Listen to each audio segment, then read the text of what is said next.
Podcast के through मुझे understanding आ रही है ऑफ प्लास्टिक सर्जरी. मुझे लगता है कि of all the surgeries this is one of the most complex ones. Reason being head to toe सारी anatomy you need yes. To know. चाहे वो हेड एंड नेक हो गया, चाहे वो आपका GI हो गया, चेस्ट हो गया, लेग्स हो गए, आर्म्स हो गए. Why did you choose plastic surgery of all the branches?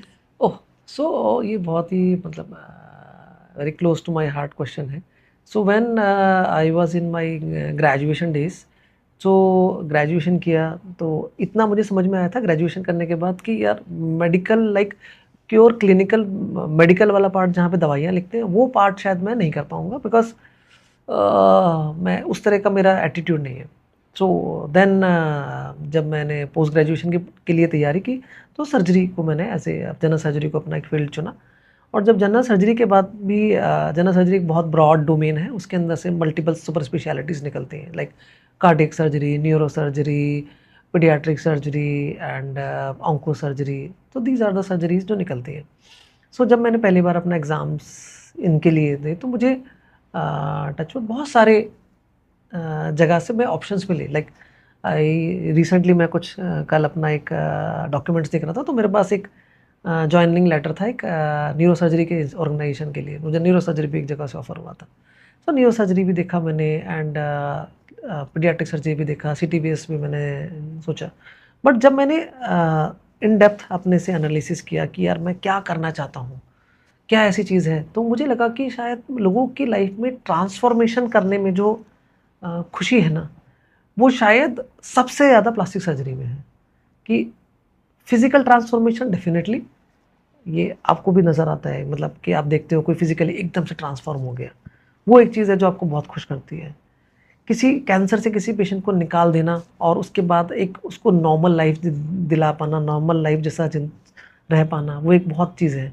कोई ऐसा इंसान आपके पास आए जो 70 ईयर्स का है, जो आपको बोले कि हाँ मैं अभी भी लाइफ को जीना चाहता हूँ और मेरे बाल नहीं है, मैं अपना हेयर ट्रांसप्लांट कराना चाहता हूँ और शायद ये मैं करा लूँगा तो शायद मैं जिस लेडी जो मेरे से 10 साल छोटी है उसको मैं शायद एक बार फिर से प्रपोज कर पाऊँ.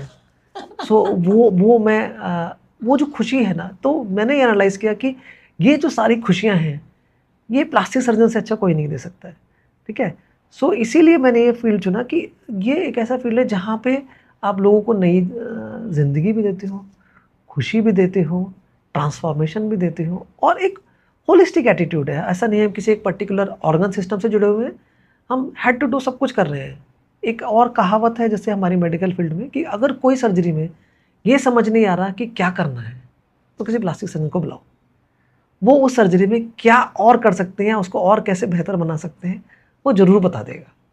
राइट. तो वो बेहतरी करने की जो एक अच्छी आ जाए या फिनांस देने की है, वो प्लास्टिक सर्जरी में है. तो इसलिए शायद मैंने ये फील्ड चुना.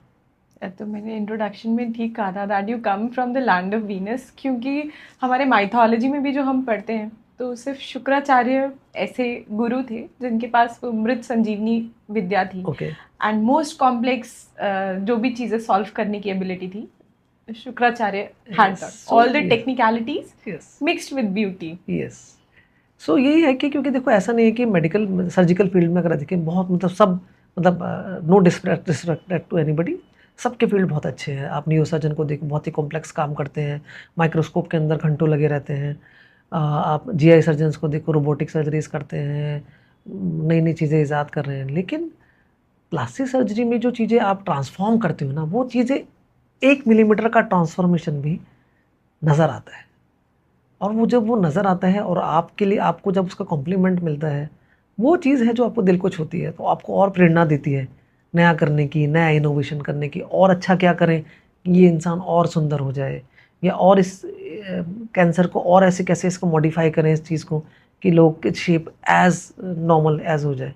तो वो जो चीज़ है वो आई थिंक आपको एक बहुत एड्रेनलिन रश देती है कि ये चीज़. कला हाँ, और विज्ञान. कला और विज्ञान दोनों चीज़ें एक साथ जब जुड़ जाते हैं तो उसका जो रिज़ल्ट है वो बहुत बेहतरीन है ना. तो इसलिए आई थिंक मुझे लगता है कि मैंने प्लास्टिक सर्जरी चुना और आई थिंक अभी तक मैं कोशिश कर रहा हूँ उसको जस्टिस करने का.